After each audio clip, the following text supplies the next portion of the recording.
Buenas tardes.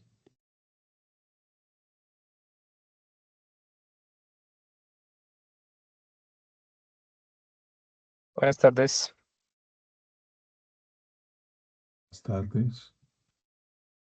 Buenas tardes. Buenas tardes. Buenas tardes.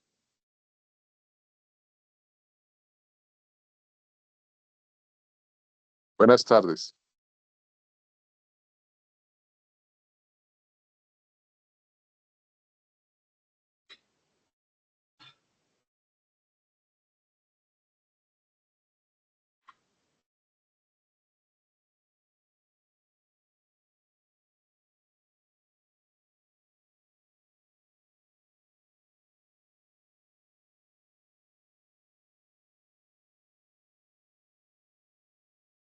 Buenas tardes.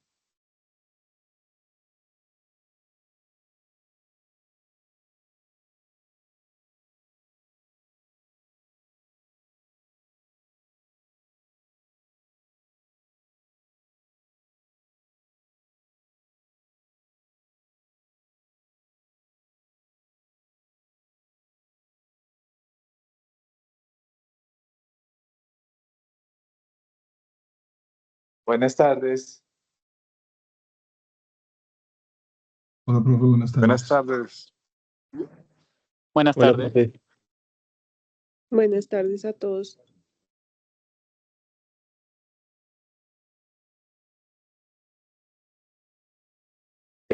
Bueno, buenas tardes. Me presento, mi nombre es Juan Camilo Leella, yo soy médico rural de la Clínica Universidad de La Sabana y estamos aquí pues reunidos para presentarle uno de los estudios que estamos llevando a cabo en colaboración con la Fundación Clínica Shayo. No sé si esperamos a alguien más o si alguno de los participantes quiere dar inicio a la reunión, si no pues procederé a compartir la presentación que tengo preparada para presentarles el estudio. Juan Camilo, me gustaría que conociera a las personas que están conectadas. Está tanto del grupo exploratorio, que es el Centro de Investigación Translacional, y personas del área clínica. Eh, eh, Creo que es importante este espacio, eh, no solamente de confluencia de disciplinas y de visiones diferentes, para poder, entre comillas, plantear proyectos a futuro y, y pues, entre comillas, complementarnos. Entonces sí me gustaría que conociera a las personas que están conectadas. Está abierto para, entre comillas, el grupo de la clínica, porque pues todos los que estén interesados en desarrollar proyectos, en publicar, realmente creo que tenerlos a ustedes pues nos da primero una visión con experiencia y con resultados, y pues les agradecemos el que nos abran este espacio. Y, y lo segundo, pues, si alguno de ellos quiere comentar los proyectos en que está desarrollando, también para que ustedes, si ven la oportunidad y les interesa participar, pues bienvenidos. Porque después de que ustedes lo comenten, pues la idea es que si hay ideas en donde podamos participar, pues me gustaría que tuviesen cada uno la oportunidad de decir en qué está interesado. Así que, pues, si quieren, nos presentamos. Bueno. Perfecto, doctor, muchísimas gracias. Voy a prender pues mi cámara.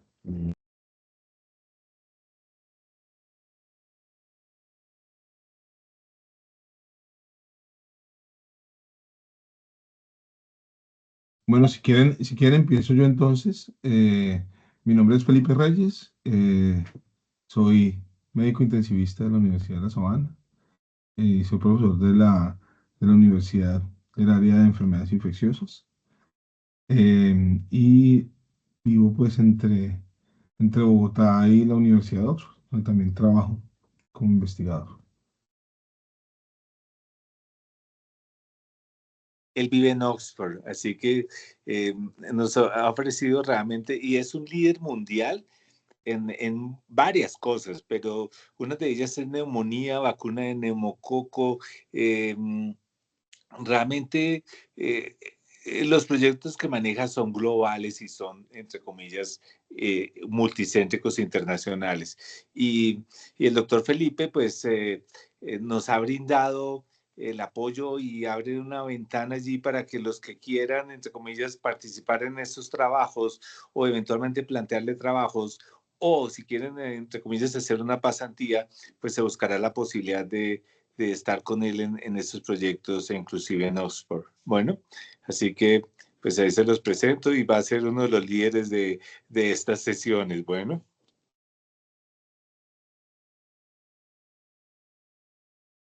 Gracias, profe. Entonces, si quieres, Cristian, preséntate también para que ya completemos la presentación por lo menos de los que estamos acá en el grupo. Buenos días, mi nombre es Cristian Serrano, soy egresado del programa de medicina de la Universidad de La Sabana. Actualmente soy estudiante de doctorado de biociencias también de la Universidad de La Sabana. Trabajo con el doctor Luis Felipe Reyes a través de dos centros, que es el Unisabana Center Translational Science en la Universidad de La Sabana y a través de la unidad de investigación y el grupo de investigación formado de investigación translacional y medicina crítica.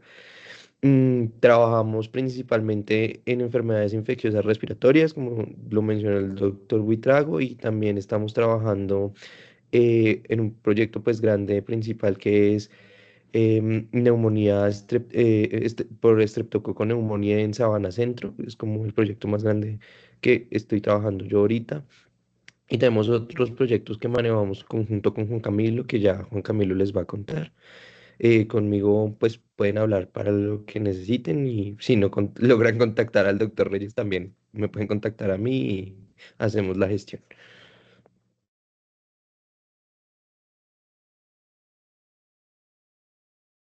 Gracias, Juanca. Cristian. Bueno, no sé si alguno de los otros quiere presentarse o arrancamos nosotros con lo de COVID-19. Buenas tardes, mi nombre es Diego Riaño. Yo realmente soy biólogo, doctor en ciencias aplicadas y pues estoy apoyando el grupo de investigación Exploratorium en la parte de fisiología y ecotoxicología. Particularmente trabajamos más como por el área de la ecotoxicología asociada a la agricultura y en este momento estamos trabajando con una especie modelo bioindicadora, una abeja nativa, intentando establecer cuál es el efecto de las dosis subletales en la biología, en la expresión genética y en el desarrollo cerebral de esta especie, de una especie en particular. Obviamente abierto y entusiasmado de ver qué posibilidades de trabajos conjuntos pudiéramos generar.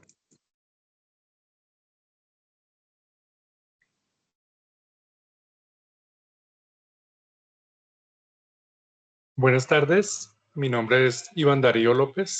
Yo trabajo en el Exploratorio de la Clínica Chayo, también apoyando los diversos proyectos que se hacen acá en la parte de electrónica. Yo soy ingeniero electrónico y desarrollo los diferentes proyectos, ayudo con la parte de hardware, de electrónica.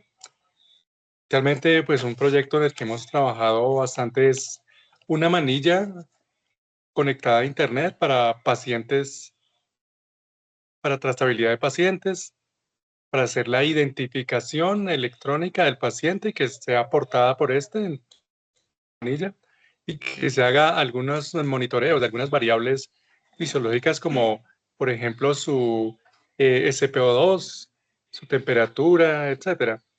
También hemos analizado algunos proyectos como, por ejemplo, monitor metabólico de orina, que también es un dispositivo IoT para hacer seguimiento de los diversos marcadores en la orina a través de Internet. También hemos trabajado en el proyecto de neurofeedback, desarrollando un amplificador para realizar esta terapia. Pues bueno, pues en lo que ustedes requieran, lo que necesiten, pues pueden comunicarse conmigo. Entonces, con mucho gusto los atiendo.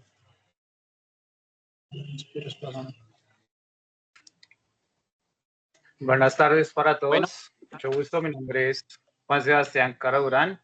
Al igual que mi compañero Iván, soy también ingeniero electrónico. Entonces también doy apoyo a todo lo que es la parte de hardware y software.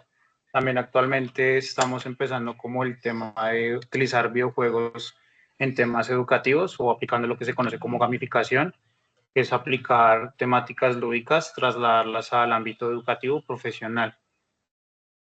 Entonces, para cualquier actividad que se necesiten, pues ahí estamos para lo que se requiera.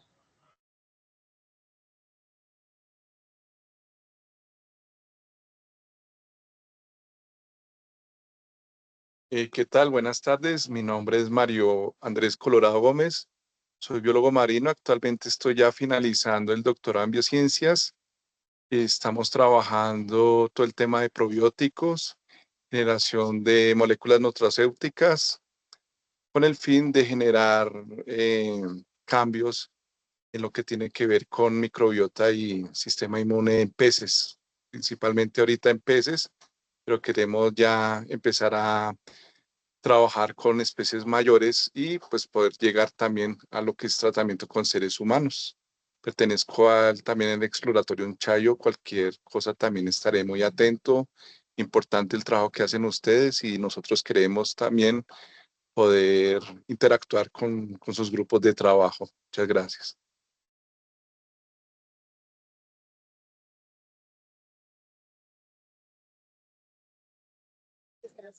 hola, me voy a presentar. Ustedes me ven. Mi nombre es Michel Pérez.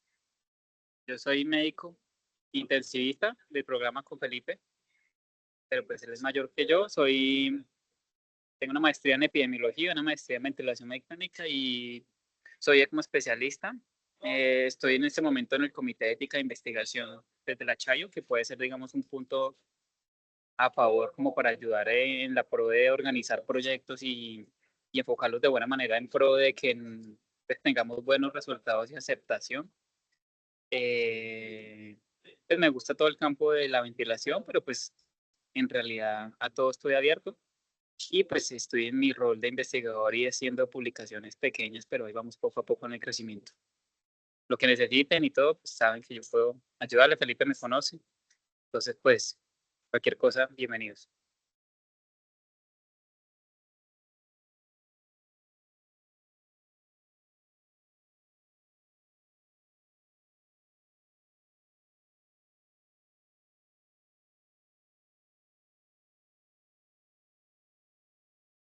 Bueno, mi nombre es Ricardo Buitrago y yo solo quiero ser el promotor de todos ustedes, así que cuenten conmigo y los apoyo y solo quiero aprender. Así que cuenten conmigo. Bueno, gracias.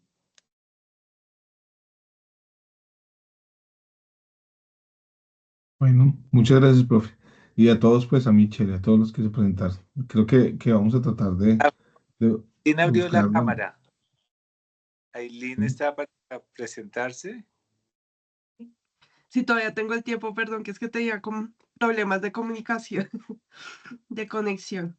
Mi nombre es Aileen López, yo soy microbióloga de los Andes con doctorado en microbiota y enfermedad cardiovascular de la Universidad de Groningen en Países Bajos y realmente soy nueva en el exploratorio, pero pues estoy abierta a desarrollar cualquier tipo de proyectos relacionados con microbiota y pues, la idea es también manejar proyectos multidisciplinarios pues con toda la parte de ingeniería, de biología, biología marina. Entonces, cualquier duda o cualquier inquietud que tengan en el área de microbiota, estoy ahí atenta a responder. Muchas gracias.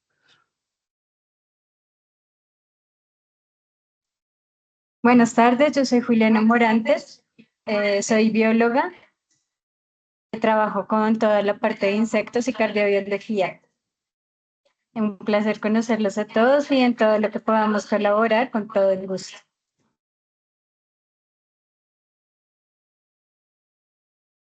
Buenas tardes, mi nombre es Jesús Jacome, también soy biólogo. Trabajo acá en la parte de ecotoxicología, sobre todo enfocándome hacia la histología, tanto de cerebro como también intentando hacer cosas con el corazón.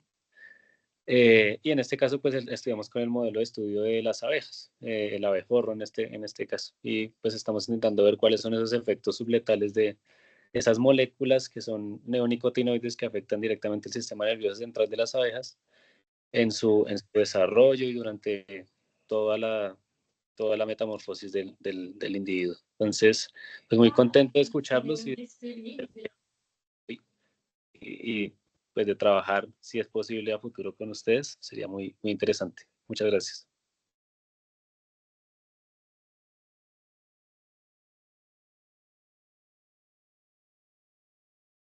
Bueno, muchísimas gracias. Yo creo entonces que el día de hoy teníamos preparado contarles un poquito de un estudio que tenemos activo en la clínica de la Universidad de La Sabana y en la Fundación Clínica Chayo también, que quisiéramos volver a reactivar un poquito y a tratar de empezar a reclutar más pacientes en la clínica, que creemos que es un aliado fundamental para este y para todos los proyectos.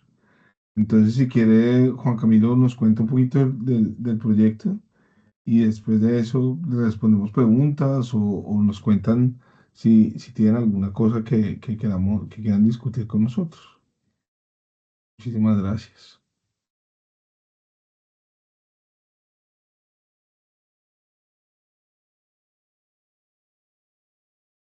Bueno, muchas gracias a todos nuevamente, pues por permitirnos el espacio.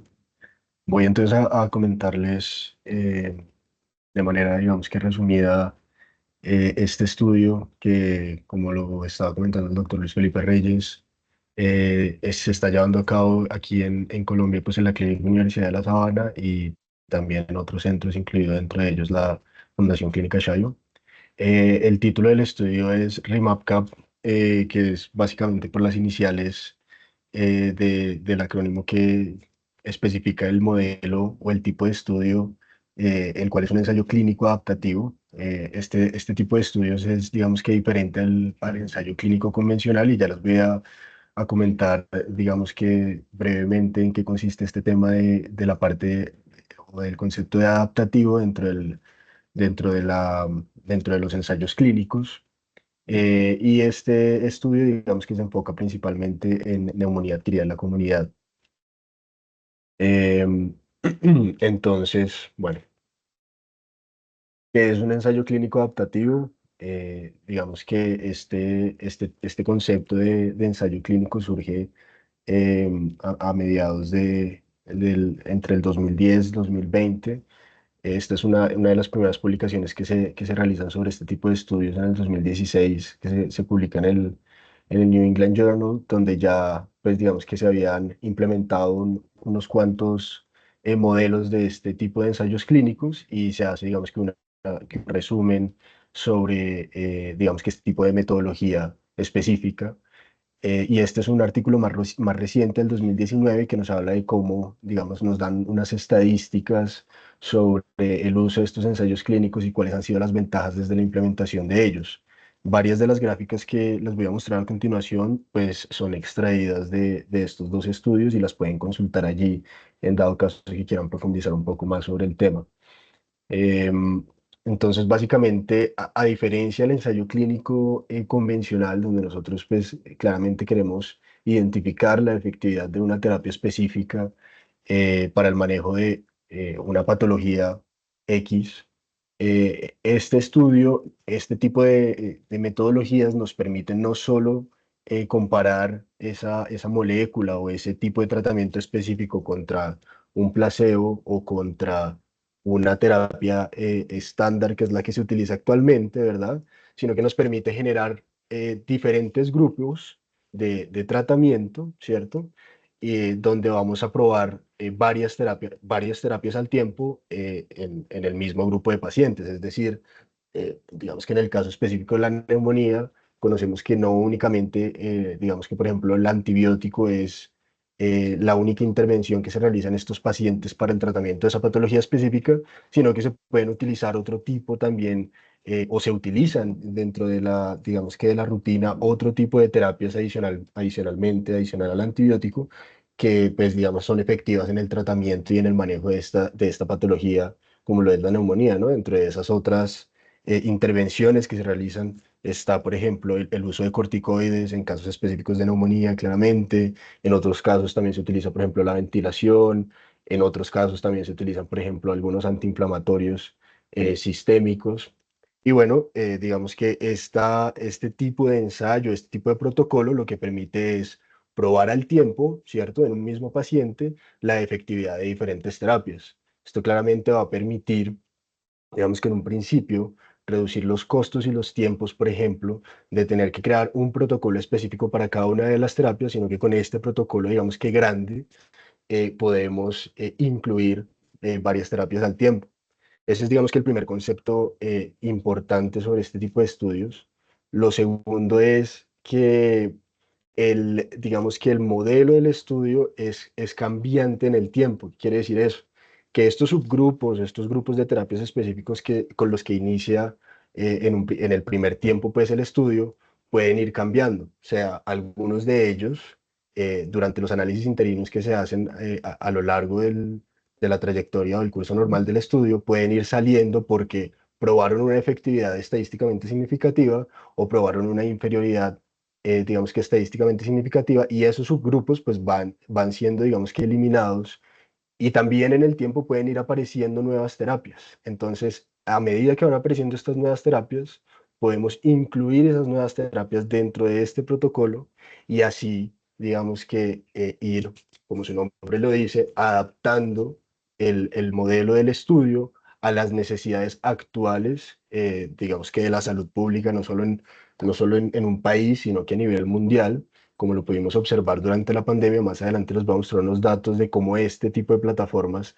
permitieron identificar diferentes terapias efectivas o terapias que no eran efectivas en el contexto de la COVID-19. Entonces se adapta muy bien a las necesidades actuales y puntuales de las patologías que se estén estudiando. Y asimismo, digamos que permite reducir sustancialmente los costos dentro de otros beneficios, como aumentar, por ejemplo, el tamaño de muestra. Como este tipo de estudios permite colaboraciones internacionales, pues claramente el número de pacientes es creciente, ¿no? Y ya, digamos que les voy a mostrar otras cosas más específicas, donde pues pacientes que están, por ejemplo, en un grupo pueden eventualmente, después de un análisis interino, pasar a otro grupo porque nos dimos cuenta que en el grupo específico en el que ellos estaban, esa terapia no, digamos que no tenía ningún beneficio, ¿no? Entonces, es muy bueno en ese sentido. Y bueno, digamos que esta es una de las gráficas que nos muestra más o menos el esquema del estudio. Esta gráfica es del artículo ese que les comentaba del New England. Y nos muestra básicamente eso. Tenemos, digamos que el subgrupo S, el subgrupo S', entonces, pues digamos que esta es la parte inicial del estudio, donde tenemos un grupo tratamiento y un grupo control. Luego se hace un análisis interino y pueden pasar tres situaciones: que no haya respuesta en ese grupo específico, ¿cierto? Entonces, en ese caso, ese grupo se elimina. Que todavía no vemos, digamos que, diferencias estadísticas o no podemos hacer conclusiones estadísticamente significativas, por ejemplo, por el número de pacientes que hemos incluido. Entonces continuamos con normalidad el estudio con los dos subgrupos que se crearon inicialmente, o si ya hay una respuesta, identificamos una respuesta que es estadísticamente significativa, pues podemos, digamos que, hacer que esos pacientes de ese grupo migren a otro grupo donde todavía no tenemos un número de pacientes suficiente para, digamos que, sacar respuestas, y así aumentamos el tamaño de muestra en otro grupo y podemos entonces, digamos que, disminuir los tiempos en los que identificamos este tipo de relaciones, ¿no? Es bastante interesante. Esta es otra gráfica donde pues podemos ver de manera más esquemática lo que les acabo de comentar.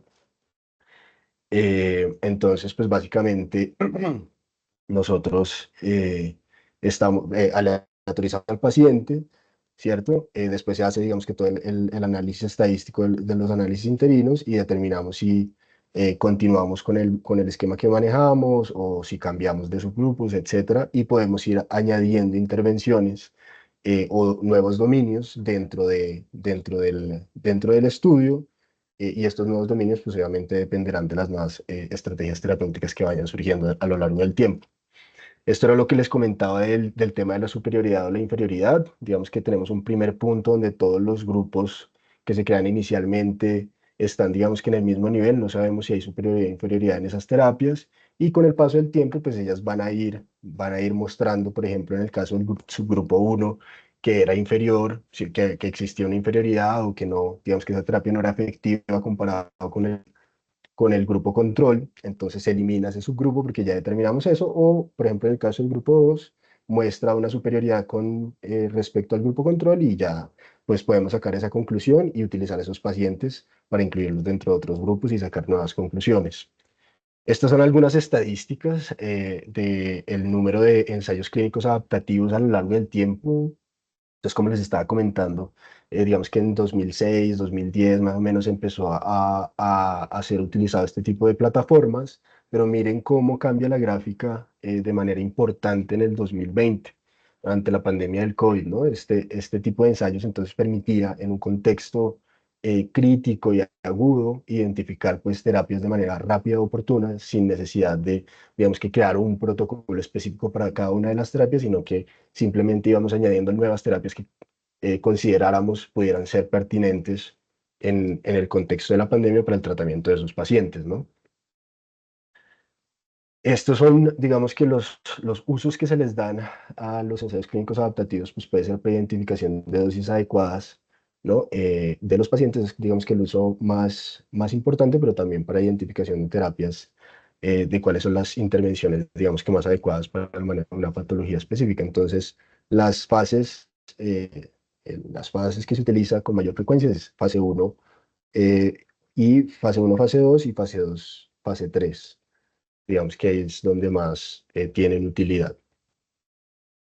Y las áreas dentro del campo de la medicina donde más, digamos que tiene prevalencia este tipo de ensayos. Entonces, pues en oncología, dado, digamos que la naturaleza de estas patologías, de la necesidad de buscar, digamos que terapias efectivas, y el área respiratoria, digamos que se encuentra dentro de las 10 primeras. Obviamente hay muchas otras donde también se utiliza, pero estas son las más, en donde más se utiliza este tipo de ensayos, en enfermedades infecciosas, que ocupa la cuarta posición, ¿no? Enfermedades autoinmunes inflamatorias, neurología, etcétera. Entonces, pues aquí vemos algunas de las limitaciones y algunos de los beneficios de este tipo de estudios, ¿no? Entonces, dentro de los beneficios, pues claramente nos ahorramos tiempo, nos ahorramos costos, podemos hacer múltiples análisis al mismo tiempo y podemos ir agregando, digamos que nuevas intervenciones.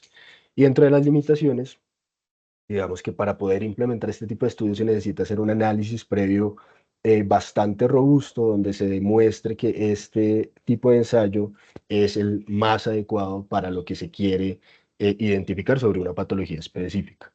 En el caso pues del RIMAP-CAP, este estudio surge durante, digamos que el contexto de las epidemias que se estaban dando en el año 2019 con el brote del virus de la influenza H1N1, surge la necesidad de crear un estudio que permite identificar diferentes estrategias terapéuticas para el manejo de estos pacientes que presentaban la infección por este virus específico, dado que pues existían diferentes, digamos que, grados de severidad de la patología y que dependiendo del grado de severidad, pues existían diferentes estrategias terapéuticas para manejar la misma, ¿no? Entonces surge este estudio en ese año y ya digamos que pues tiene una larga trayectoria, se han ido incluyendo y eliminando varios subgrupos de los que les estaba comentando y tuvo una utilidad bastante relevante en el contexto de la pandemia del COVID-19, permitiendo pues evaluar diferentes terapias para el manejo de esos pacientes específicos. Tiene, digamos, dentro del esquema de este estudio, pues tiene un protocolo core, un protocolo principal, de los cuales se han desprendido, digamos que dos apéndices relevantes, que fue el apéndice de la pandemia, ¿no? Y digamos que los dominios que están activos en este momento para para el estudio en el mundo. Dentro de ellos se encuentra el dominio de antivirales, específicamente para el tratamiento de influenza, el dominio de antibióticos, el dominio de la duración de los macrólidos, el dominio de ventilación, de corticosteroides y de futuros posibles nuevas terapias que puedan ir surgiendo para el manejo claramente de la neumonía adquirida en la comunidad. Em, Han habido otros dominios que recientemente se han eliminado, como por ejemplo el de terapia antiplaquetaria, que fue un dominio que digamos que estuvo vigente durante un tiempo, pero como les comentaba, después de los análisis interinos, pues ya se sacaron las conclusiones necesarias, se hicieron las publicaciones y ya digamos que se elimina este dominio del estudio. Entonces, en este momento, en la clínica Shio, tenemos activos el dominio de ventilación mecánica, tenemos activo el dominio de antibióticos y estamos en el proceso de la activación del dominio de antivirales contra influenza específicamente, que consideramos que puede ser de gran utilidad en el contexto pues, de lo que estamos nosotros evidenciando desde el punto de vista epidemiológico con los brotes de influenza que han ocurrido recientemente. El objetivo específico del estudio es mejorar pues, el tratamiento de la neumonía adquirida en la comunidad, mirar cuáles son las intervenciones y las estrategias más eficaces para el manejo de esta patología, evaluar estrategias para reducir la duración de la estadía también en el hospital. Digamos que el principal desenlace del estudio es la mortalidad 90 días, pero también podemos identificar estrategias que sean eficaces en mejorar otros desenlaces desfavorables como una estancia hospitalaria prolongada. Y también, digamos que nos permite evaluar temas de costo-efectividad dentro de las terapias o las estrategias terapéuticas que se utilizan en esta patología específica. Entonces, miren que tiene, digamos que diferentes objetivos y utilidades que pues lo permite precisamente este diseño de plataforma adaptativo. Estos son los centros en donde se encuentran activos hospitales o grupos de investigación colaborando para el centro principal, que está ubicado en la ciudad de Melbourne, en la Universidad de Monash, que es una universidad de Australia, pero digamos que alrededor del mundo hay varios centros colaborando, principalmente en Europa, Estados Unidos, y digamos que nosotros en Colombia somos los representantes pues, de América Latina para este estudio que es global y es bastante grande. Los centros que se encuentran activos, la Clínica Universidad de La Sabana como centro coordinador en el país, y adicionalmente está la Fundación Clínica Shio, donde ya estamos activos con los dominios que les comentaba, la Fundación Santa Fe de Bogotá, el Hospital Santa Clara y el Hospital Universitario San Ignacio. ¿Por qué neumonía? Pues, pues conocemos nosotros que la neumonía adquirida en la comunidad es, digamos que, la causa principal de muerte a nivel mundial por enfermedades infecciosas, ¿no? Es la tercera causa de mortalidad a nivel mundial por cualquier causa y la primera por enfermedades infecciosas. Y pues bueno, digamos que eso es, digamos que, suficiente criterio para podernos enfocar en esta patología específica y poder identificar las estrategias que nos permitan pues reducir cosas como estos costos que representan anualmente esta patología digamos que en gastos para el sistema de salud. Esos son datos en los Estados Unidos, pero claramente son datos que son extrapolables a todos los países y pues más a nuestro país y a nuestro contexto. ¿Cómo se trata la neumonía? Entonces, pues dependiendo del tipo de neumonía, se puede dar manejo con antiviral, manejo antibiótico, como les estaba comentando, y ustedes muy bien saben, ustedes son los expertos.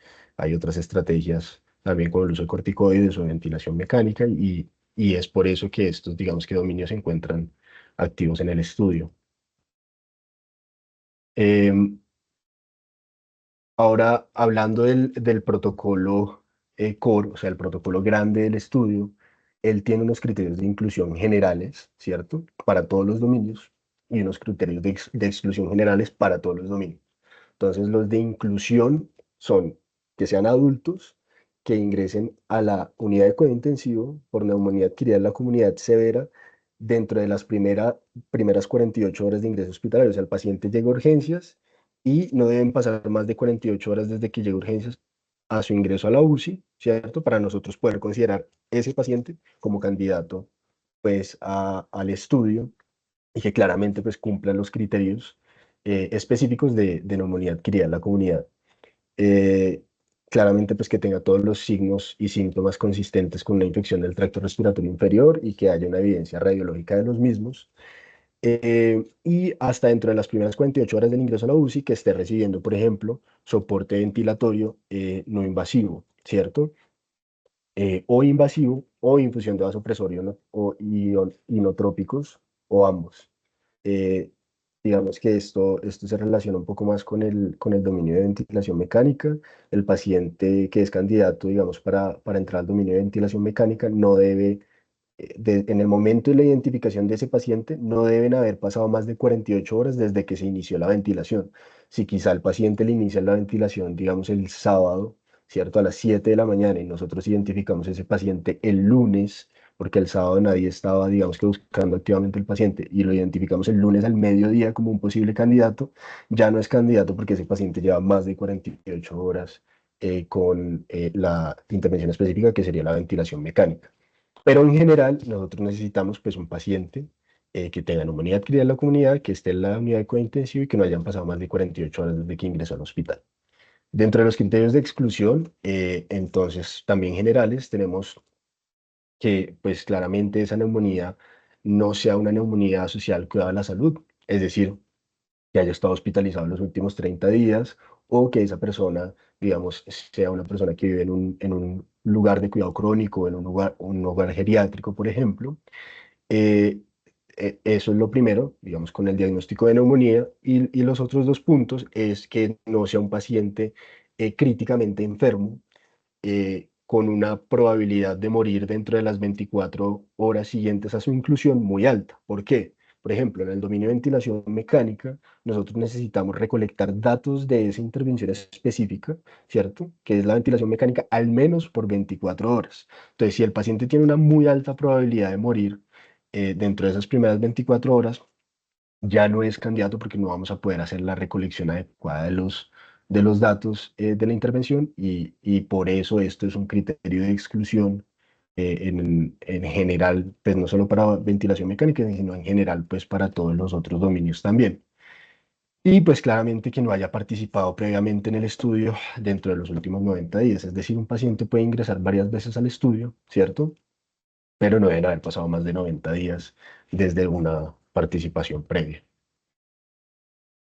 Estos son los dominios que se encuentran activos en el estudio, entonces pues ya les había mostrado brevemente, pero aquí ya podemos ver más específico cada uno de los subgrupos. Entonces, cada subgrupo en el contexto de los ensayos clínicos adaptativos debe tener una terapia versus el control o el placebo, mínimo una o dos terapias versus el control del placebo. Entonces se van a dar cuenta, por ejemplo, que en el dominio de antibióticos hay 4 terapias o 4 intervenciones, pues, que nosotros podemos comparar contra el grupo control. Entonces, en antibióticos tenemos ceftriaxona más macrólido, moxifloxacina o levofloxacina, versus el grupo control. Claramente, cada una de estas es versus el grupo control, que es el standard care of treatment, o sea, el tratamiento que utilizan normalmente en el manejo, pues, digamos que empírico de una neumonía, que en la comunidad, piperacilina tazobactam más macrólido, amoxicilina clavulanato más macrólido. Todo esto se compara contra, pues, el control y qué va a determinar de que un paciente, pues, le vayamos a dar A1, A2, A3, A4, o que vaya a estar en el grupo control, eso lo va a determinar, digamos, que el software que hace la aleatorización en el momento en que se haya completado, digamos que todo el proceso de inclusión del paciente, se aleatoriza y el sistema nos indica, listo, el paciente queda en el grupo de intervención y le vamos a dar la intervención A3. O el paciente queda en el grupo control, es decir, el médico tratante, el intensivista va a determinar cuál va a ser la terapia que se le va a administrar a este paciente. Entonces, ese es en el contexto de los antibióticos. Y en el contexto de ventilación mecánica, por ejemplo, tenemos pues la intervención que nos propone el protocolo, ya más adelante les voy a mostrar en qué consiste, o la estrategia de ventilación que determine el intensivista, que sería, digamos, que el grupo control, ¿cierto? Estos son nada más algunas de las publicaciones que se han hecho sobre los resultados obtenidos en el estudio a lo largo de los años. Son publicaciones bastante interesantes. Podemos ver, por ejemplo, aquí estas del New England Journal of Medicine, son, digamos que enfocadas a algunas de las terapias del COVID-19. Bueno, la mayoría de las que están acá, si no todas. Estas son del New England y estas otras del JAMA también bastante interesantes.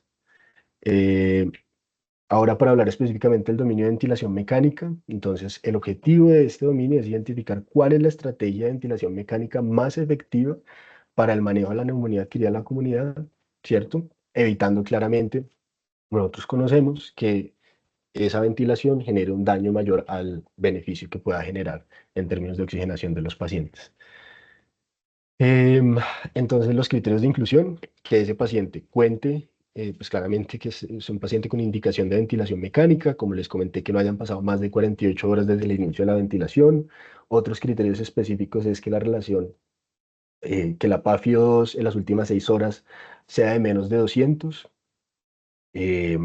que la PIB sea mayor a 5, que no está aquí especificada, pero es otro criterio, que tenga una PIB mayor a 5, que el médico considere que esta es la mejor intervención o estrategia para el manejo de la neumonía en este paciente y que deba mantener esta intervención por lo menos por 24 horas, ¿cierto?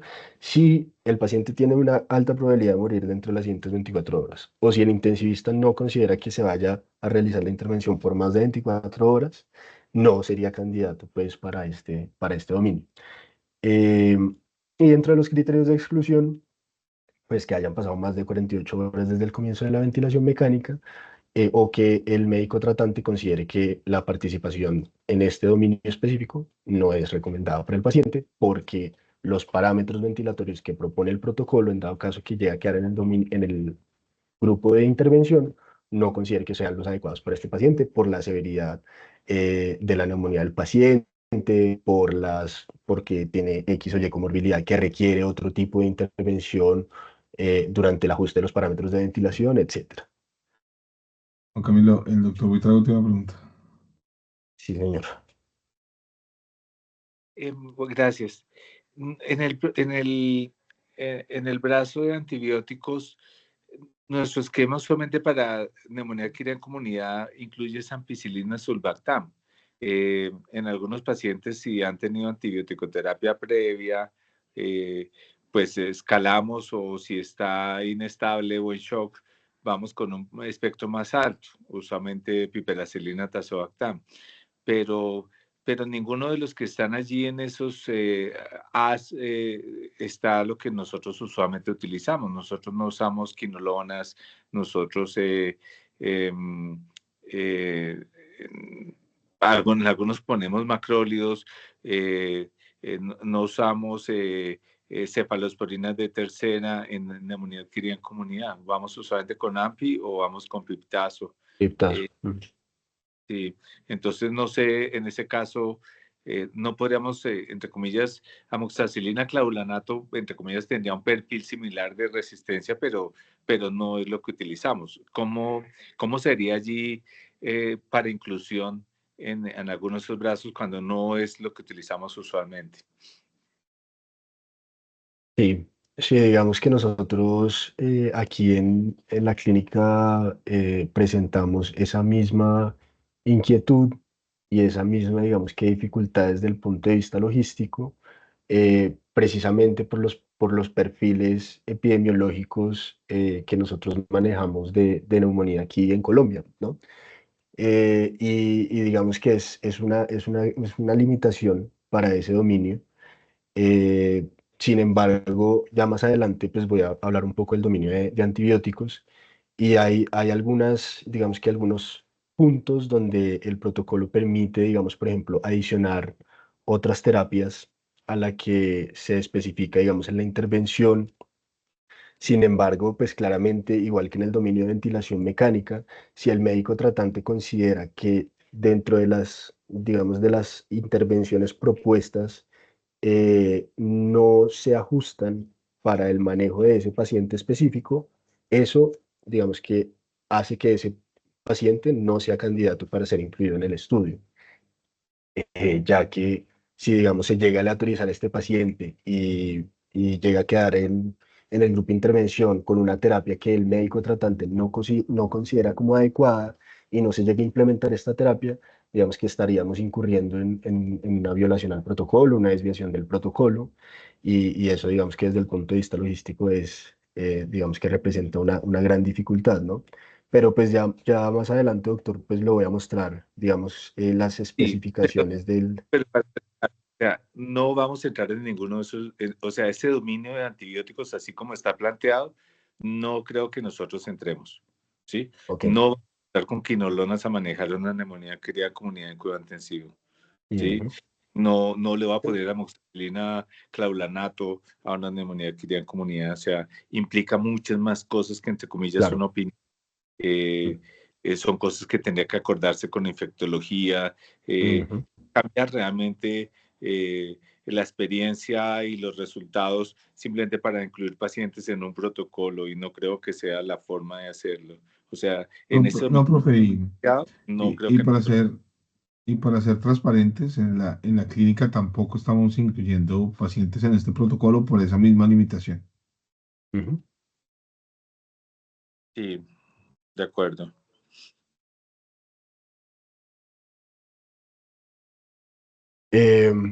Sí, entonces sí, totalmente de acuerdo con usted, doctor, en ese sentido.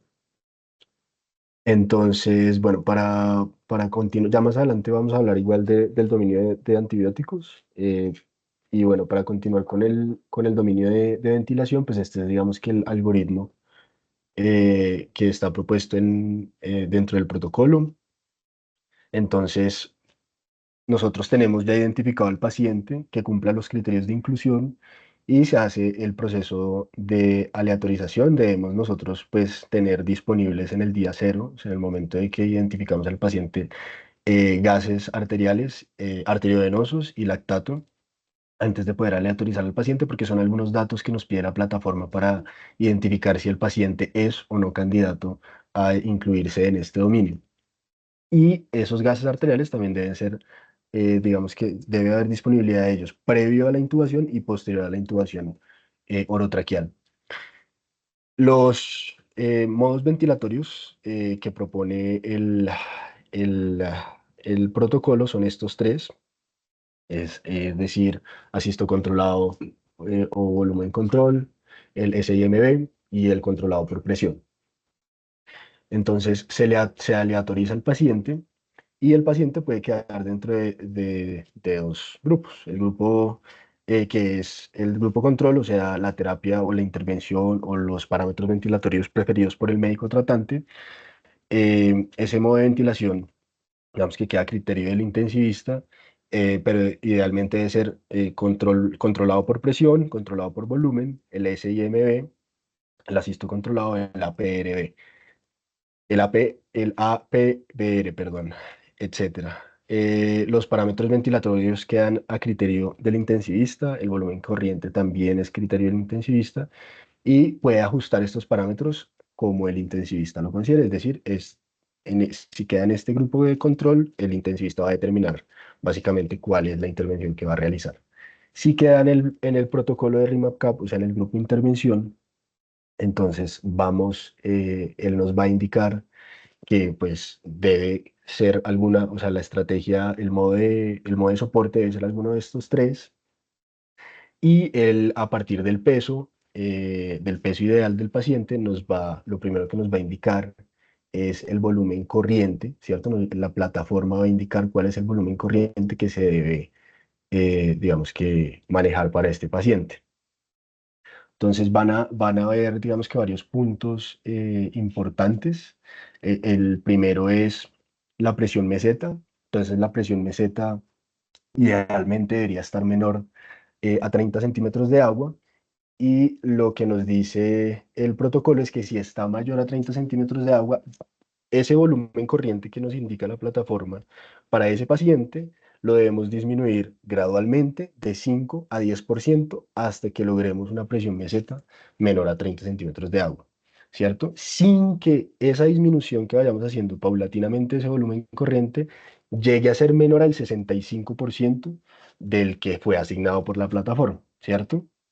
Es decir, me voy a inventar algo, pues, si la plataforma nos indica que el volumen corriente para ese paciente son 450 mililitros, no, digamos que no podríamos llegar a un punto donde le administremos a ese paciente menos de 292 mililitros, porque ya digamos que estaríamos incurriendo en una violación al protocolo. Y la disminución se va a hacer de 5 a 10%, ¿cierto? Hasta que logremos esa meta que es menor a 30 centímetros de agua. Eso con respecto a la presión meseta, ¿ya?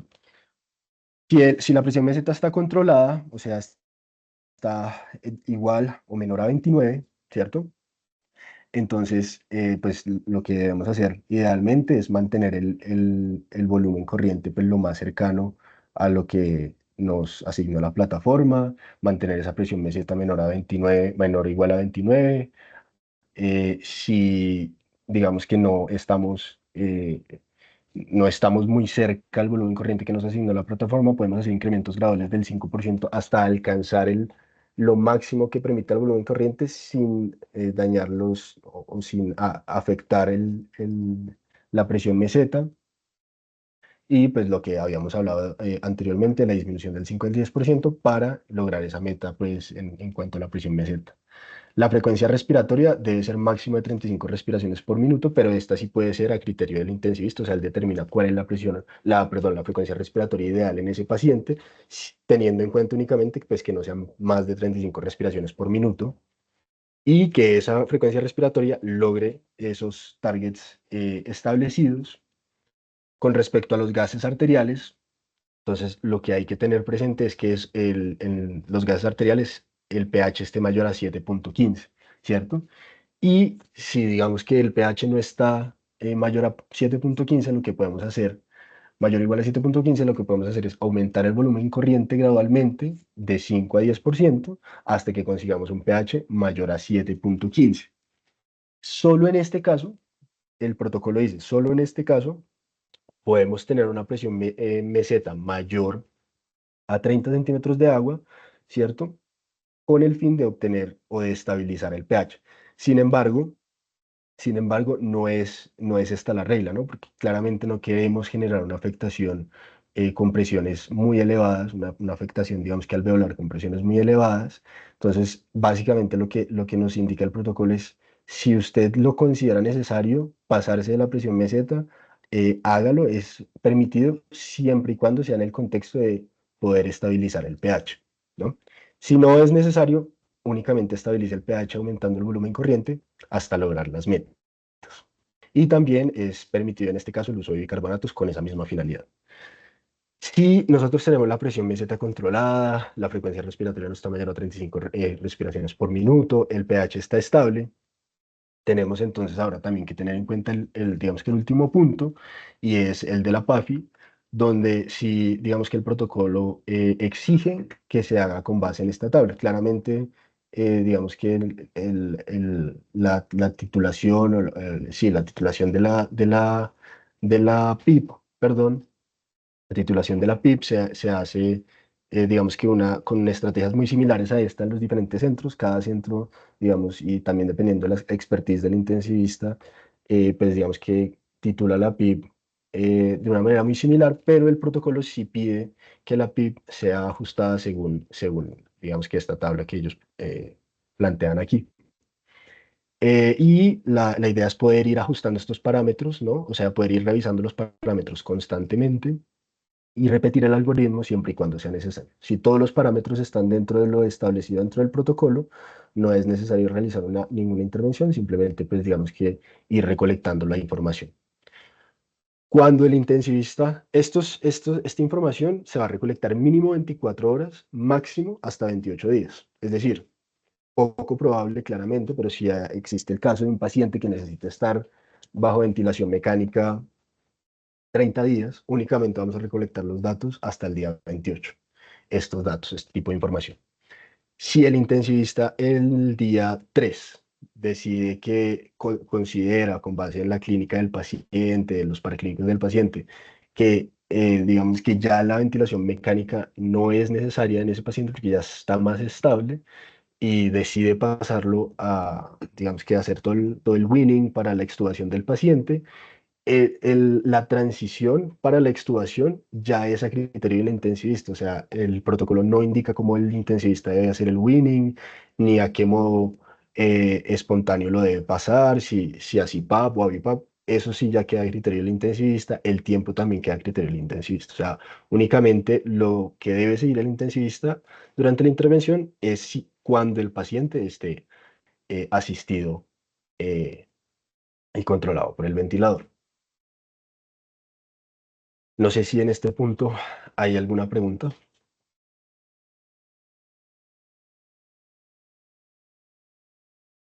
¿No? Entonces continuaré. Sí, no Entonces sé, los Michelle, datos. si está por ahí.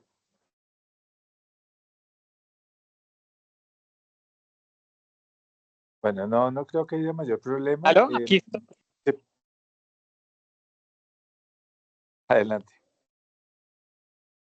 Yo solo tengo una pregunta en el contexto de una maniobra de reclutamiento en un manejo de una hipoxemia refractaria.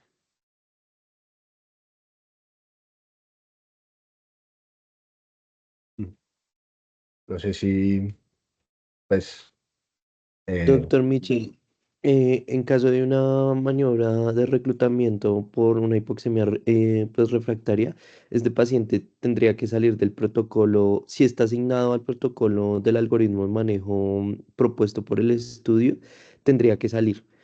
Pues sería un motivo de sacarlo en ese momento del, del, del protocolo. Es decir, pudo haber entrado y por alguna causa se deterioró y hay que hacer esta maniobra, el paciente tendría que salir y pues haríamos un reporte de desviación del protocolo, porque no, o sea, no es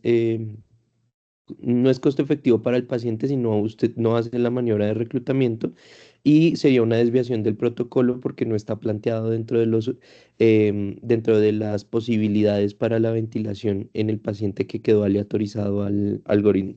Pero no pasaría nada, o sea, siempre se actúa en pro del paciente y en dado caso de que sea necesario hacer esta maniobra, solo es notificarlo y nosotros hacemos pues el cierre en ese momento, el seguimiento del paciente.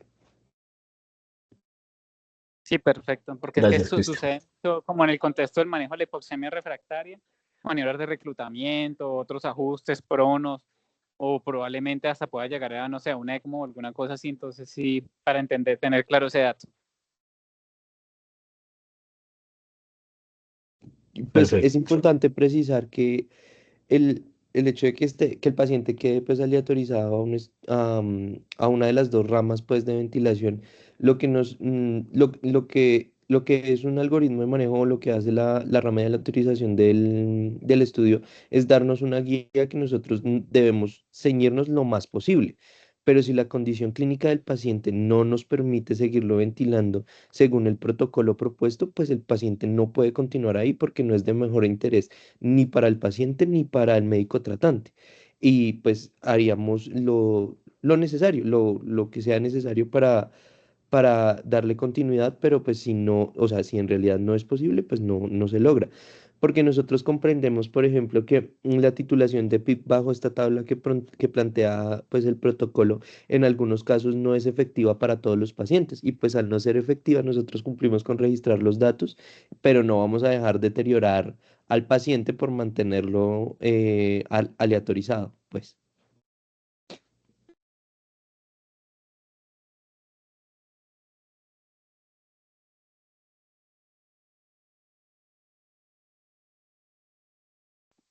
Acá yo creo que Perfecto. puede seguir. A no Gracias. ser que el doctor Mitchell tenga algo más que No, agregar. por el momento no. No, por el momento no. Gracias. Perfecto. Hasta doctor. Gracias, Cristian. Entonces, bueno, los datos que vamos a recolectar son parámetros, son datos sencillos, son los datos del ingreso del paciente, de sus características, digamos que demográficas, en cuanto a sus comorbilidades, algunos datos paraclínicos y claramente los parámetros fisiológicos y ventilatorios del paciente.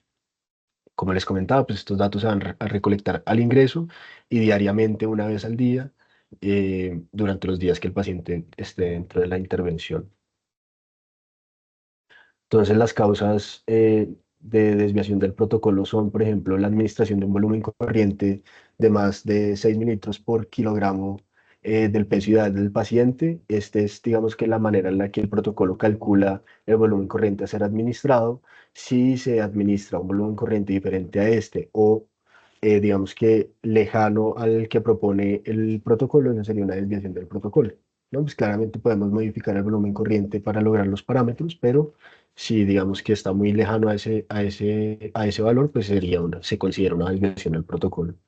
Lo mismo con respecto a la presión meseta mayor o menor de 30 centímetros de agua, perdón, mayor a 30 centímetros de agua, y lo mismo con respecto a los valores del pH en los gases arteriales. El uso de otro modo controlado, diferente a los que les comenté al principio, que son los que eh, permite el protocolo, esos tres, o la administración de una combinación de PIB o FIO2 no especificada dentro de la tabla del protocolo, a menos de que la presión, la presión meseta sea de 30 centímetros de agua o más. Entonces, en estos casos, digamos que sí se permite una PIB diferente a la propuesta, sino digamos que se considera también una desviación del protocolo. La duración y la administración de la intervención, que es la ventilación, que hay discreción claramente del médico tratante, del intensivista. Él va a determinar cuántos días este paciente requiere la intervención, pero nosotros únicamente vamos, como les comentaba, a recolectar esos datos hasta el día 28. Eso sería, digamos que lo principal con respecto al dominio de ventilación mecánica. Y con respecto al dominio de antibióticos, pues bueno, claramente digamos que esta es una de las estrategias o una de las intervenciones principales en el manejo de la neumonía adquirida en la comunidad. Muchas veces digamos que esta terapia se inicia sin haber hecho un diagnóstico microbiológico, o sea, lo que se hace generalmente es que se inicia una terapia empírica. Por claramente la disponibilidad y los tiempos necesarios para poder identificar un germen causante de la neumonía. Eh, y bueno, digamos que las diferencias claramente entre las intervenciones que propone el estudio con las que nosotros realizamos, por ejemplo, aquí en el contexto de Colombia, se deben a cambios claramente epidemiológicos y digamos que de estrategias y de donde se desarrolló el protocolo CORE, que fue en Australia. Las intervenciones que propone el dominio de antibióticos, como ya les había comentado, son estas. Em, las dosis y las frecuencias, entonces aquí un poco para, digamos que mencionar ya cosas más específicas de este dominio. Las dosis y las frecuencias del antibiótico van a quedar a discreción del médico tratante. Únicamente entonces digamos que el estudio, la plataforma nos indica qué intervención, o sea, qué antibiótico, qué combinación antibiótica le debemos dar a ese paciente. Él nos da unas tablas donde nos propone las dosis ideales. Sin embargo, dice que si el médico tratante, el intensivista o el infectólogo considera que se deban dar o se debe ajustar la dosis de ese antibiótico de manera diferente a la que está propuesta, lo puede hacer sin ningún problema. Claramente, pues siguiendo las guías locales recomendadas, el ajuste según el peso, la tasa de filtración, también digamos que se hace como se haría normalmente. Y estas son las dosis que recomienda el protocolo para cada una de los antibióticos, ¿no? Entonces hay unas para función renal normal y unas para función renal anormal, y la frecuencia que también digamos que propone el protocolo. Sin embargo, reitero pues que esto queda a discreción de los médicos tratantes. Los criterios de inclusión, muy similares a los criterios de inclusión generales, entonces haber recibido más de 48 horas de tratamiento antibiótico intravenoso para esta enfermedad, que hayan transcurrido más de 24 horas desde el ingreso a la UCI. Se indica, estos son criterios de exclusión, perdón. Esto no es criterio de inclusión, sino de exclusión. Entonces, que ese paciente haya recibido más de 48 horas de antibiótico no lo hace candidato. Que hayan pasado más de 24 horas desde que el paciente ingresó a la UCI lo excluye. Que se indique un antibiótico específico, por ejemplo, por una infección concomitante sospechada que ya está comprobada, excluye también al paciente, ¿cierto? Entonces es un poco lo que mencionaba el doctor Buitrago de pues, que el intensivista o el médico tratante determina que ese paciente requiere otra estrategia antibiótica diferente a las propuestas en el protocolo, eso es un criterio de exclusión. Que tengan neutropenia febril o inmunosupresión y pues, otras, digamos que comorbilidades como la melioidiosis o información microbiológica insuficiente para guiar la terapia antibiótica. Nuevamente, que el médico tratante considere que la participación en el estudio no está entre los mejores intereses para el paciente, siempre claramente se prima la seguridad y digamos que el beneficio del paciente, que tenga hipersensibilidad conocida a alguno de los antibióticos que están propuestos allí, y los pacientes deben ser, digamos que elegibles para al menos 2 intervenciones para ser aleatorizados en este dominio. La administración del antibiótico, entonces, pues nuevamente queda a discreción del paciente. Si se utilizara un macrólide, es el macrólide, pues digamos que preferido en el centro. Hay otro, digamos que otro subdominio entre los dominios de antibióticos, que es la duración del macrólido, ¿no? Eso es, digamos que otro dominio adicional a este dominio de antibióticos. Entonces, si el médico tratante o intensivista o el infectólogo determina que digamos que el manejo antibiótico para este paciente es un macrólido, ese paciente sería, digamos que candidato dentro del dominio de duración de macrólidos. Y digamos que el macrolídeo preferido es la citromicina para este estudio específico, pero también se permite que se utilice otro macrolídeo como la eritromicina. Sin embargo, digamos que estos macrolídeos, como les comentaba, no hacen parte específicamente del dominio de antibióticos, sino otro dominio adicional que es el de duración de macrolídeos. Bueno, esto ya lo mencionamos. Entonces, aquí es lo que le comentaba al doctor Buitrago, que el protocolo nos dice, si usted sospecha o es un paciente que tiene los factores de riesgo para que, adicional a la terapia antibiótica empírica que se le está administrando al paciente, se considere que se deba adicionar alguna terapia antibiótica o alguna estrategia antibiótica adicional, dados sus factores de riesgo y, digamos, que probabilidad de que curse, por ejemplo, con infecciones o sospecha de un estafilococo aureus meticilino resistente, etcétera, se puede hacer y digamos que se pueden añadir o se pueden utilizar estas terapias combinadas, el protocolo lo permite. Y aquí digamos que están todas las especificaciones. Y finalmente, un poco sobre el proceso operativo. Entonces, pues la primera parte, pues claramente es hacer el screening de los pacientes, que las personas que vayan a estar, digamos, más cerca al paciente conozcan muy bien cuáles son los criterios de inclusión para que puedan identificar posibles candidatos. Sin embargo, digamos, si se llega a identificar un candidato, no se está 100% seguro. Lo importante es recolectar toda la información sobre ese paciente, a verle, pues manifestarle, digamos, por ejemplo, en el caso del dominio de ventilación mecánica, manifestarle al familiar si estarían interesados en participar en el estudio, y una vez uno ingresa a la plataforma, antes de aleatorizar al paciente, la plataforma nos pide ciertos datos, ¿cierto? Que nosotros debemos ir llenando: edad, hace cuánto iniciaron los síntomas, cuáles son los tipos de síntomas, si se ha identificado algún agente etiológico, etcétera.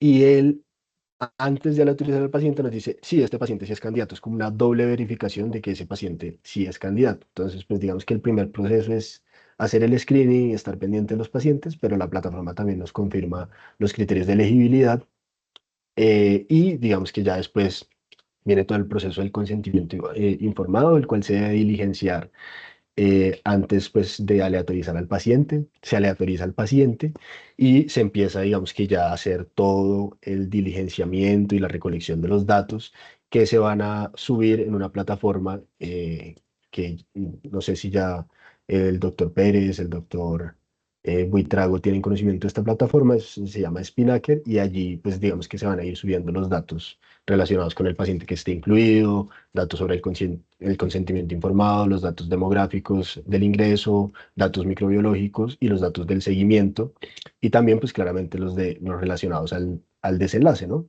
Que es la mortalidad a los 90 días. Entonces a los 90 días debemos verificar si, pues, cuál es la condición de ese paciente en ese momento, si está vivo o está muerto, porque a partir de ello se va a hacer todo el análisis estadístico. Se deben hacer reportes de seguridad en caso de que hayan ocurrido eventos adversos, desviaciones del protocolo, etcétera. Estos, digamos que nosotros debemos ser muy acuciosos en reportarlos en las primeras 24 horas, em, tanto en la plataforma como nosotros también ante el INVIMA, ya que este estudio es regulado y vigilado por el INVIMA en Colombia, y cualquier desviación del protocolo pues también debe ser reportada. Esta es la plataforma. Digamos que la idea es poder hacer una grabación, un video didáctico donde expliquemos paso a paso cómo funciona la plataforma. Es una plataforma muy amigable y sencilla de utilizar. Y a través de ese video que vamos a grabar, pues digamos que sea accesible a todas las personas que van a estar involucradas en el estudio para que puedan, digamos que entrenarse en ello y poder hacer el adecuado diligenciamiento de los datos. Y estos son, digamos que los datos de contacto de las personas que pueden contactar en dado caso que tengan alguna pregunta. Nosotros que vamos a estar dispuestos o a su total disposición en el momento en que ya logremos nuevamente activar el estudio para poder, digamos que acompañarlos y apoyarlos en todo el proceso del entrenamiento, del screening de las personas que van a estar involucradas, del reclutamiento del primer paciente, de cómo subir los datos. Entonces, pues digamos que yo seré la persona que estará más, digamos que cercana a ustedes. Sin embargo, también Cristian me va a estar acompañando de alguna manera. Y los investigadores, digamos que principales del estudio aquí en Colombia el investigador principal es el doctor Luis Felipe Reyes, y el coinvestigador de aquí de la Clínica Universidad de La Sabana es el doctor Eder Cáceres. Y eso sería todo. No sé si tengan alguna pregunta o algo adicional.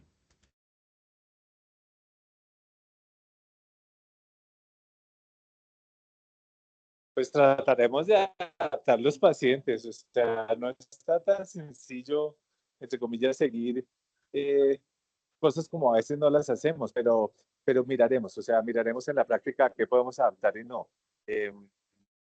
Eh, pues nada, estaremos pendientes tratando de participar y colaborar, pero veo algunos protocolos un poco rígidos para realmente lo que es la vida diaria y el paciente que manejamos, ¿no? No sé, el doctor Pérez, no sé qué opine o cómo lo vea él. Sí, doctor, estoy completamente de acuerdo. Entonces yo creería que de entrada necesitamos tener como el protocolo en la mano, volverlo a leer con calma, tener aclarar todos los conceptos, porque esos pacientes ideales van a estar difíciles o sea, ideales en cuestión de que puedan entrar al estudio, va a ser difícil de que tengamos así apropiados, pero yo sé que van a existir. Pero sí toca, porque hay muchos peros, o sea, entre los criterios de inclusión están, pero ya los peros dentro de cada cosa para que nos lo saquen, hay muchas posibilidades.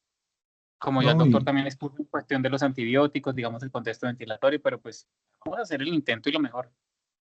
No, realmente sabemos pues que es complejo, pero también es como tener la decisión de decir, bueno, este paciente cumple con los criterios de inclusión y exclusión, vamos a hacer el esfuerzo o sea, recuerden que siempre estos temas de investigación en los ensayos clínicos, uno los autoriza a un protocolo, y si sale la ventilación por protocolo, por ejemplo, este protocolo no está diseñado arbitrariamente, ni con la intención de hacerle daño al paciente. Siempre se piensa en el mejor posible cuidado que le pueda dar uno a estos pacientes. Entonces, es tratar yo creo que de creerle al protocolo y intentarlo, ¿no? Digamos que si por una razón, por beneficio del paciente hay que sacarlo, se saca, y al final siempre lo que va a primar es la seguridad y el beneficio del paciente, ¿no? Eh, pero la expectativa es que un protocolo, digamos que en Shai es un ambiente especial porque hay muchos expertos como ustedes en ventilación mecánica, pero este no es el escenario de todas las unidades de cuidado intensivo del mundo, ¿no? Ni siquiera de Colombia. Entonces, si uno pudiese tener un protocolo en el cual la gente no tuviera que saber tanto de ventilación mecánica y lo pudiera seguir, y se mostrara que es mejor o igual que ventilarlo de una manera libre, pues eso le ayudaría a mucha gente en el país, ¿no? A mucha gente que no tiene esa experticia, tanto residente de algunas especialidades trabajando en estas unidades y al final esto sin tener las competencias y al final esto va es en busca de mejorar la atención de los pacientes. El participar en el proyecto al final es una intención que tiene más, un beneficio más allá de salir en un manuscrito, ¿no? Lógicamente, y es encontrar una solución para este problema que la gente no sabe ventilar los pacientes, ¿no? Y de pronto si uno les diese una estrategia que pareciera una receta de cocina, pudiese ser bueno para ellos, podría ser bueno para los pacientes, pero eso hay que probarlo y la forma de probarlo es con un ensayo clínico. Em, pero claro, somos conscientes que tiene limitaciones y estamos dispuestos a discutirlas y a ver cómo podemos encontrar un punto medio en el que se pueda trabajar. Creo que también que fue mucha información de una sola vez, pues vamos a revisarlo luego por pedacitos. Yo quisiera agregar que independiente pues de todo lo que Juan Camilo acaba de mostrar y explicó pues muy bien, mm, mm, como pues parte del equipo nosotros estamos dispuestos a sentarnos, eh, a aclarar dudas, a mirar ese paciente que consideramos que es ideal y apoyar todo este proceso pues precisamente para lograr em, lograr establecer o lograr incluir los pacientes que sí se puedan aleatorizar. O sea, no, como decía el doctor Luis Felipe, y también mencioné en algún momento, no es que sea una camisa de fuerza. Lo ideal es ceñirnos lo más posible a lo que plantea el protocolo, pero pues si no se puede, no hay ningún inconveniente y pues para eso estamos y para eso tenemos expertos en ventilación y tenemos el criterio médico. Lo que siempre ha pasado con las guías que se manejan en todos los sitios, ¿no? Pues sale una nueva guía internacional y pues la guía no es una camisa de fuerza, es una orientación. Entonces, pues es algo como a resaltar y pues decir que tanto Juan Camilo como el doctor Luis Felipe, como yo, el doctor Eder, vamos a estar muy pendientes. Obviamente faltan más reuniones para poder dejar como claro lo del protocolo de ventilación y específicamente dejar claro como esa parte del manejo del sistema del espinaker, del que van a tener total apoyo también por parte de Juan Camilo y por parte mía, para poder hacer la aleatorización del paciente, del primer paciente cuando ya podamos reactivar pues nuevamente el sitio en Chayo. Entonces, pues nada, a total disposición y pues emocionados de poder eh, colaborar de esta manera. Profe y Michelle, una cosa importante es, por ejemplo, el de los antibióticos. No se tiene que participar en todos. Se debe escoger al menos dos antibióticos con los que pudiésemos vivir, ¿no? Eh, Nosotros en la clínica, por ejemplo, tratamos piptazo y cefepime, por ejemplo, que al menos, digamos que eran dos de los con los que pudiéramos aceptar que un paciente estuviera bien tratado. Hay que revisarlo con detalle, cada una de las cosas y bueno, vemos cómo podemos proseguir con esto. Pero ese esquema yo no lo vi dentro de los posibles. No sé si es porque no Es presté que la atención o si lo, estaba en el A1 como a la A4 o A5, pero no estaba ninguno de esos. No estaba cefepime ni estaba está, piptazo. hay piptazo, profe, ahí cefepime, Juan Camilo, corrígeme si me equivoco, también había ceftaroline, pero se Y sacó ceftriaxona. recientemente, y ceftriaxona, ¿no? Profe, De lo personas sí revisamos. lo vi, pero lo revisamos, sí. Digamos que, solo para ser claros, hay un dominio de ventilación, hay un dominio de antibióticos por los cuales el paciente puede quedar incluido. ¿Hay un dominio de Sí. vasopresores e inotrópicos independiente? No, profe, no hay. Ok, Va a haber el de influenza que estamos activando, ¿no? Que ese es sí, el que tenemos más expectativa, que es más aceptable para todos, ¿no? de El de, acuerdo. el de influenza creo que va a ser más fácil, pero podemos empezar a tratar de practicar a meter uno de ventilación y vemos lo de los antibióticos, a ver si hay al menos 2 antibióticos con los que pudiéramos vivir en paz y por el bienestar del paciente. Y vamos desde ahí. Yo creo que la otra semana Juanca y Cristian pueden organizar una reunión con usted, profe, y con Michel y de pronto con el doctor Silva. De acuerdo. Y vemos la lista y decimos, bueno, ¿cuál podríamos? Y si no hay ninguno, y si no, no pasa nada. Pues nosotros, como les digo, nosotros no, es simplemente buscar el beneficio del paciente, ¿no? Ok, lo haremos y trataremos de buscar las alternativas. Sí. No, la voluntad existe, bueno. Entonces, simplemente lo que decía el doctor Michel es buscar, esto hay que digerirlo para verlo en la práctica, cómo tener presente el protocolo y los posibles candidatos de forma oportuna. Entre comillas, lo que toca es simplificarlo para De tener acuerdo, ahí profe. todo presente. Este cumple criterios de inclusión y no tiene exclusión, listo. ¿Sí? Es generar esa, digamos, esos elementos que lo hacen viable y oportuno. Bueno, De acuerdo, profe. adelante. Y quiero decirle que el de antibióticos hemos tratado de cambiarlos, hemos tratado de incluir otros antibióticos. Ha sido complejo.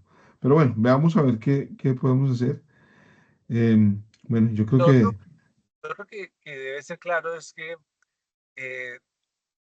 con las técnicas moleculares realmente el manejo de estos pacientes ha cambiado, se vuelve mucho más personalizado. El panel neumonía nos da realmente claridad muy temprana, en horas, realmente de qué debemos dejar y qué debemos quitar. Entonces, pues, entre comillas, uno no deja lo que no requiere el paciente o reduce el espectro o lo amplía de acuerdo a las pruebas moleculares. Y eso, pues, es una realidad. Es una realidad claro, y eso. Y este cambia. estudio se planteó antes de la disponibilidad de eso, digamos, desde antes del COVID. Y por eso está hecho así como el tratamiento empírico, pero ya es otra realidad la que estamos viviendo y por eso estamos seguros que es muy difícil. Pero bueno, lo discutimos.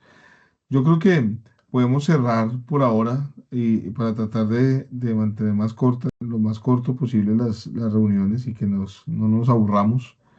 En la siguiente reunión les contamos de otro proyecto que estemos trabajando y de algunas oportunidades de vinculación para los residentes, profe. Les contamos de un par de manuscritos, por ejemplo, que estemos por terminar y vemos si a alguien le interesa trabajar en ellos con nosotros. Y estamos atentos para escuchar las ideas que ustedes quieran discutir con nosotros. Perfecto. ¿Les parece si nos reunimos en 15 días, el 25? Sí, profe, sí, está bien. Doctor Luis Felipe, el Perfecto. 25. Sí, yo ese 25 viajo para Colombia, pero es a las 11 de la noche mías, o sea, yo podría reunirme. 25 es el día antes del Congreso de la CIN, ¿verdad? Sí, Sí, pues Juan señor. Camilo se puede reunir. Yo creo que yo estaría viajando a Medellín en ese día justamente. Instante. Sí, Profe, pero yo mejor sí, en 3 semanas, profe, entonces. Cuando ustedes quieran, no tengo problema. Ustedes decían la fecha y nos reunimos, ¿de acuerdo?